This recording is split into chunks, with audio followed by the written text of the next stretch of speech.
So I'm going to be trying to entertain you tonight by doing a reading from the book. So I'll introduce you to my family here. So these are my sisters Lan and Bic. It's B-I-C-H, but it's very important to know that it's pronounced Bic. This is my mother, who was 8.5 months pregnant when we left Vietnam. That's my father, and that's 3-year-old me. So if I could have a volunteer to read my dad's parts. This is Bo, my father. Okay, then the other person that I need is Bo's grandfather, who's a dapper gentleman. And then there's also a bit part, the neighbor across the street. And then the last one is a multi-talented woman who can play both Bo's grandmother and this random woman, and my sister Lan, and my mother, Ma. All right, everybody good? Okay. So I'm going to be taking you back and forth a little bit in time between the present, the near past, and Saigon in the 50s and 60s. I imagine that the awe and excitement I felt for New York when I moved there after college must be something like what my father felt when he arrived in Saigon in 1955. Bo and his grandfather were 2 bachelors exploring the big city. Money in their pockets, freedom on their minds. They strolled down grand avenues, ate at restaurants. Garçon. And visited friends and relatives. When his grandfather wanted some time away from him, Here's some money. Go see a movie. Bo's grandmother arrived in Saigon separately on the last of the great ships from the north. Grandma. Oh. Let's make a new home together. No, I don't need you. Bo's grandmother rented a flat with 2 other women. This way, Auntie. But fate would soon drive her back to her unfaithful husband. The South had a new prime minister named Ngo Dinh Diem, who had yet to establish full control of the region. Saigon had its own mafia called the Binh Xuyen, who controlled the casinos, the brothels, and the drug trade. Diem's forces fought the Binh Xuyen in the streets of Saigon. One night, the fighting came right to the doorstep of Bo's grandmother. Ah! My opium jars! Stay down. Plunk. Oh, yeah. With her securities gone and scared of more violence, Bo's grandmother agreed to go back to her cheating husband.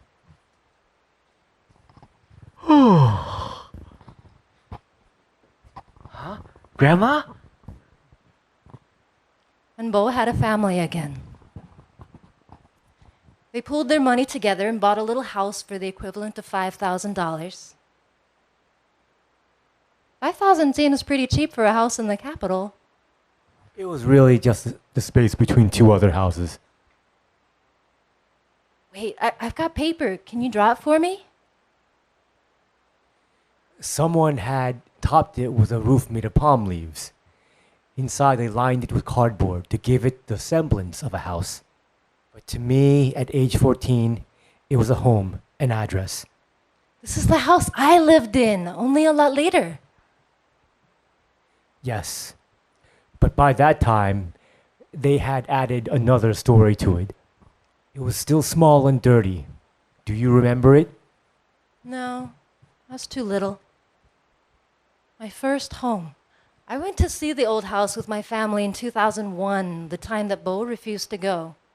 Travis and I were newlyweds. I had a short, impulsive haircut. The street had changed beyond recognition.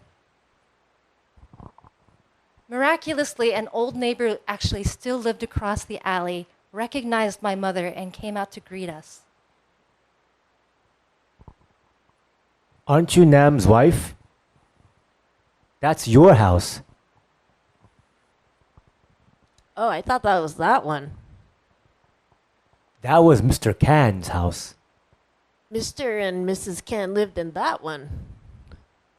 No, that's Ms. Dow.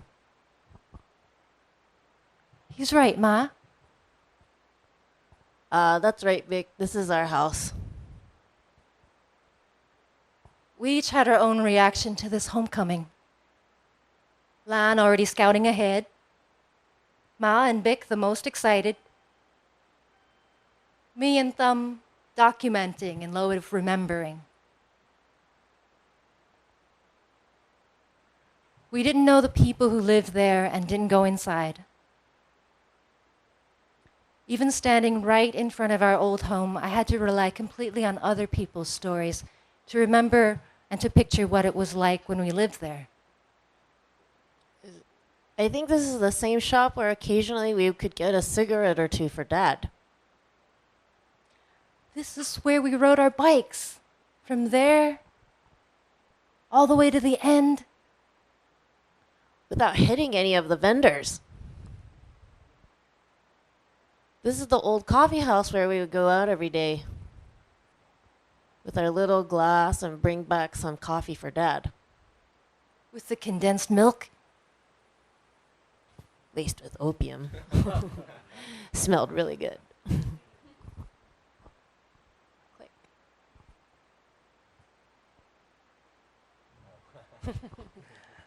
Lan and Vic remember the alley where a friend lived, a lamppost that Lan walked into while reading, and the sidewalk where Vic beat up a boy for harassing Lan. Click. Lacking memories of my own, I do research. Lots of research. Hello, T. I bought you a video I found. Vietnam War with Walter Cronkite. The narration is only okay. But I thought was neat was seeing footage of our old neighborhood. Really? Thank you, Bo. If you like it, I'll get you more. This neighborhood is called Banka, or the chessboard, because of the maze of alleys and passageways. Sorry. Its residents are mostly poor working people, and its slums are a refugee for Saigon's hoodlums and criminal element. A Southeast Asian version of the Lower East Side or the Algerian Casbah. I know this is caricature, but lacking memories of my own, I have to rely on other people's versions. The Lower East Side, I'll draw it like that. I still have the chessboard my father made when I was a kid and the wooden set of pieces we played with. Revisiting this game of war and strategy, I think about how none of the Vietnamese people in that video have a name or a voice. My grandparents, my parents, my sisters, and me. We weren't any of the pieces on the chessboard. We were more like ants, trying to get out of the way of giants, getting just far enough away from danger to resume the business of living. Thank you. And thank you so much to the readers.